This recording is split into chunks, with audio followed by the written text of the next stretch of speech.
Mahalaga ang pag-iisip dahil dito nanggagaling yung lahat ng ating ginagawa, yung ating mga pinaplano, yung ating sinasabi, yung ating pakiramdam, at dito din nanggagaling yung ating mga pinaniniwalaan. At sa pag-iisip, kung dito nanggagaling yung mga bagay na pinaniniwalaan natin, yun yung ating naging karakter o yun yung ating nagiging pag-uugali. Sabi nga, what you believe is what you behave. Kaya mahalaga sa atin na maging healthy yung ating pag-iisip. Dahil dito nagmumula yung magiging landas natin na lalakaran natin sa buhay. Kailangan magkaroon tayo ng magandang kaisipan at punuin natin yung pag-iisip natin ng mga bagay na mahalaga at mga bagay na maaari nating gamitin para sa kabutihan. Ang tinuturo ng Biblia ay ganito. Ang sabi ng Romans chapter 12 verse 2, huwag ninyong tularan ang sanlibutang ito, kundi magbago kayo sa pamamagitan ng pagbabago ng inyong pag-iisip upang mapatunayan ninyo kung alin ang mabuti, kasiyasiya at lubos na kalooban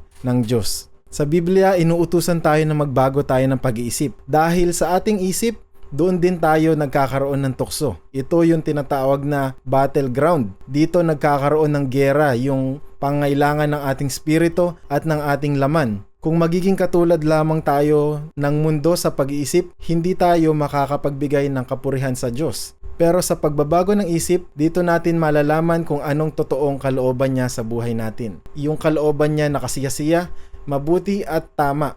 Kung gusto natin makaiwas sa mga problema at sa mga paghihirap, dapat pag-ingatan natin yung ating kaisipan. Dahil nagmumula dito yung maaring maging kasalanan natin. At ang bunga ng pagkakamali ay kung minsan kalungkutan, paghihirap, at iba't iba pang mga bagay na hindi nararapat para sa atin.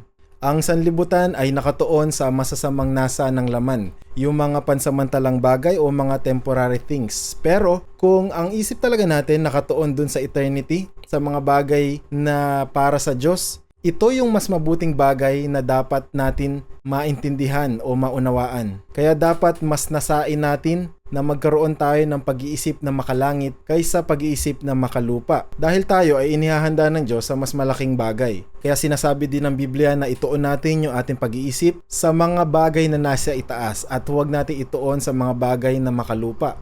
Dahil yung mga bagay tungkol dito sa lupa ay temporary o hindi permanente at nawawalan ng kahalagahan kumpara sa mga bagay na patungkol sa langit, patungkol sa Diyos at espiritualidad. Ito yung mga bagay na kailangan ng ating kaluluwa at higit na dapat natin pinapahalagan sa ating mga buhay.